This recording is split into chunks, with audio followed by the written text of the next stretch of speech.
नमस्कार दोस्तों, आप लोगों का स्वागत है हमारे इस YouTube channel Rinkesh psychology facts में। अगर वीडियो अच्छी लगे तो वीडियो को लाइक शेयर, चैनल पर आप नए हो तो चैनल को सब्सक्राइब जरूर करें और कमेंट बॉक्स में जाकर हर हर महादेव जय बागेश्वर धाम सरकार जरूर लिखें। तो देखिए, जैसा कि आप सभी लोगों को पता होगा कि 10 फरवरी से गुप्त नवरात्रि शुरू हो रहा है और 10 फरवरी गुप्त नवरात्रि का पहला दिन है।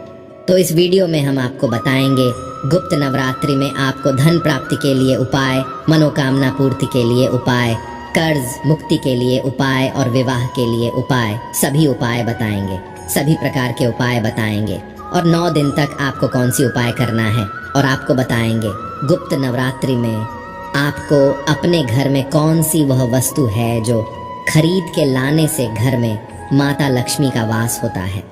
तो वीडियो में अंत तक बने रहिए और वीडियो को ध्यान से देखिए। तो सबसे पहले जान लेते हैं गुप्त नवरात्रि में सबसे आसान उपाय, यानी कि 5 स्वास्तिक वाला विशेष उपाय आपको करना है। देखो किस प्रकार से करना है, समझना। देखिए, हमारे हिंदू धर्म में माँ दुर्गा के पूजन का अलग ही महत्व होता है। शक्ति की अधिष्ठात्री देवी जो माँ दुर्गा है, माँ दुर्गा को प्रसन्न करना और उनका आशीर्वाद प्राप्त करना कुछ सनातन धर्म के अचक उपायों से। तो आज के इस वीडियो में हम आपको 5 स्वास्तिक का महा उपाय बताएंगे।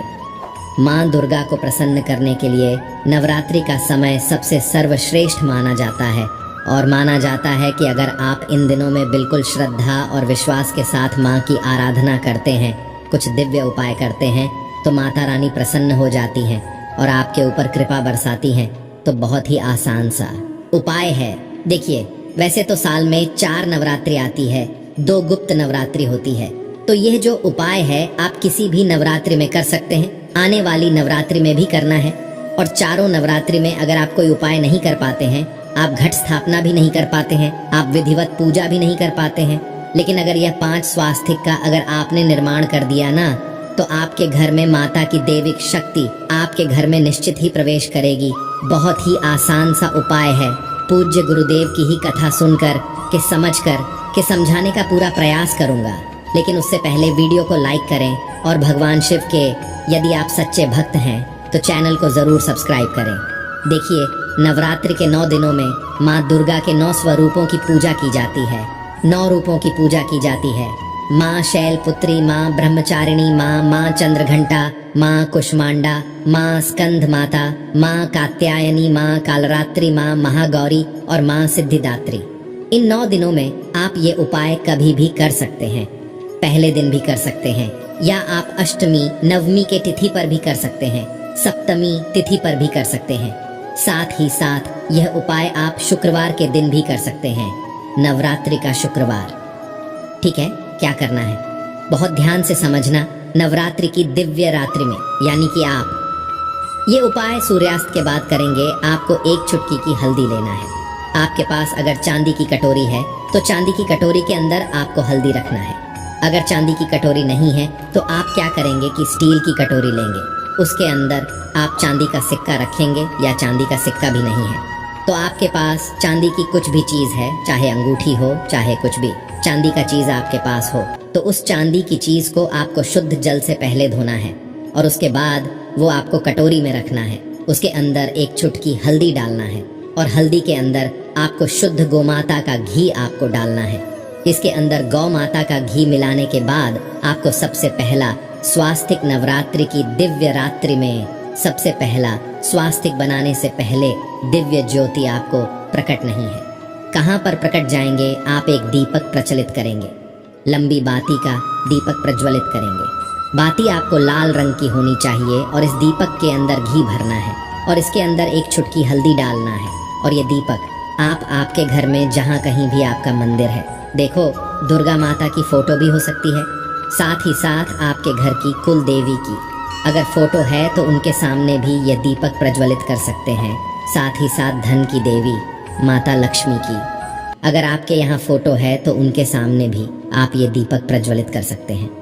एक ही दीपक प्रज्वलित करना है, लंबी बाती वाला। ठीक है, दीपक के नीचे कुछ ना कुछ चीज़ रखनी है, जैसे कि लाल कपड़ा रख सकते हैं, या तो कपड़ा नहीं है तो आप चावल की ढेरी बना सकते हैं। उसके ऊपर दीपक रख सकते हैं या तो दीपक के नीचे कोई सी भी प्लेट आपको रखनी है। ठीक है, अब आपको क्या करना है, आपके घर के मुख्य द्वार के वहां पर आ जाना है। सबसे पहला जो स्वास्तिक है आपको आपके घर के मुख्य द्वार के आजू बाजू में आपको बनाना है, यानी कि आइट साइड में दोनों तरफ देखो। वीडियो के अंदर बताने का प्रयास कर रहा हूँ। ये दोनों तरफ आपको स्वास्तिक का निर्माण करना है। ओम एम रिम क्लिम चामुंडा विच इस मंत्र का 11 बार जाप करके एक स्वास्तिक बनाएंगे, फिर 11 बार जाप करके दूसरा स्वास्तिक बनाएंगे। आ गई आपको बात समझ में किस प्रकार से करना है। अब आप आपके घर के अंदर आप प्रवेश कर देंगे, ठीक है, लेकिन घर के मुख्य द्वार आपको खुला ही रखना है, क्योंकि नवरात्रि की रात्रि में ही माता रानी आपके घर में प्रवेश करेगी, जिससे आपके घर में सुख समृद्धि आएगी, धन की प्राप्ति होगी, सभी मनोकामनाएं आपकी पूर्ण होगी। गुप्त नवरात्रि में घर में कौन सी वस्तु खरीद के लाने से शुभ फल मिलता है और माता लक्ष्मी प्रसन्न होती है? देखिए, 10 फरवरी को गुप्त नवरात्रि शुरू हो रही है और 18 फरवरी को समाप्त होगी। देखिए, माँ लक्ष्मी को कमल का फूल विशेष रूप से प्रिय होता है।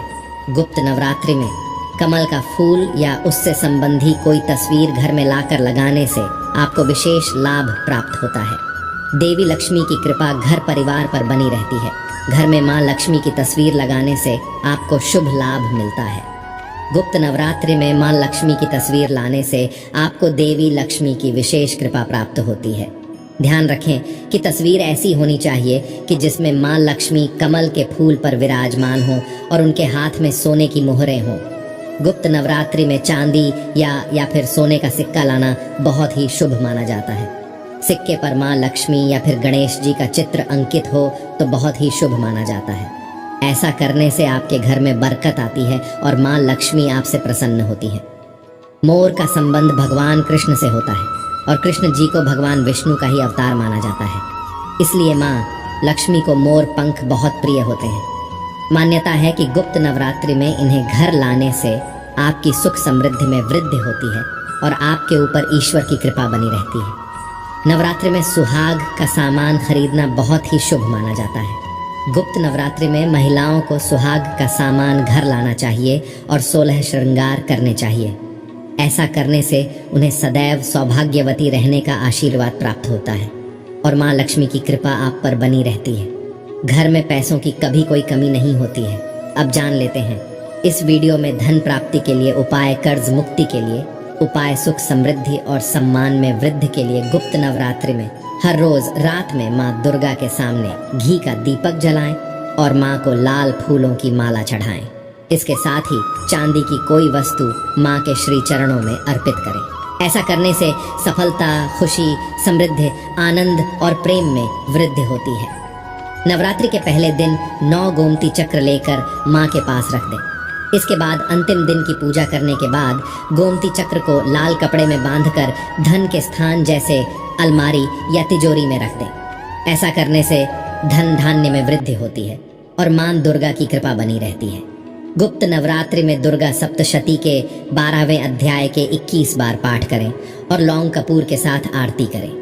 नवरात्रि के अंतिम दिन देवी दुर्गा के मंदिर में लाल रंग का झंडा चढ़ाएं। ऐसा करने से घर में खुशियों का आगमन होता है। साथ ही नौकरी व व्यापार में उन्नति होती है और धन प्राप्ति के मार्ग बनते हैं। माता की कृपा से जीवन में कभी किसी चीज की कमी नहीं होती है। परिवार में सुख, शांति और समृद्धि के लिए गुप्त नवरात्रि के दौरान रात के समय माँ आदिशक्ति के सामने घी का दीपक जलाएं और सिंदूर अर्पित करें। साथ ही 9 बताशों में 2 लौंग रखें और माता को अर्पित करें। ऐसा करने से तरक्की के रास्ते खुलते हैं और सभी सदस्यों में आपसी प्रेम भी बना रहता है। यदि आपकी शादी में बाधा आ रहा है तो गुप्त नवरात्रि के दौरान माँ दुर्गा को श्रृंगार का सामान भेंट करें। इसके लिए स्नान ध्यान के पश्चात लाल रंग का वस्त्र धारण करें। तदोपरांत भक्ति भाव से माँ दुर्गा की पूजा पाठ करें और निकटतम मंदिर जाकर माँ दुर्गा को श्रृंगार का सामान भेंट करें। अगर राहु केतु की वजह से शादी में बाधा आ रही है तो पूजा के दौरान दुर्गा सप्तशती का पाठ जरूर करें। इससे शीघ्र विवाह के योग्य बनते हैं। गुप्त नवरात्रि के दौरान माँ दुर्गा को रोजाना 9 लाल या पीले रंग के फूल अर्पित करें। इसके लिए अपनी हथेली में फूलों को रख शीघ्र विवाह की कामना करें। इस दौरान AUM श्री वर प्रदाय श्री नमः मंत्र का जप करें। इसके पश्चात माँ दुर्गा को फूल अर्पित कर दें।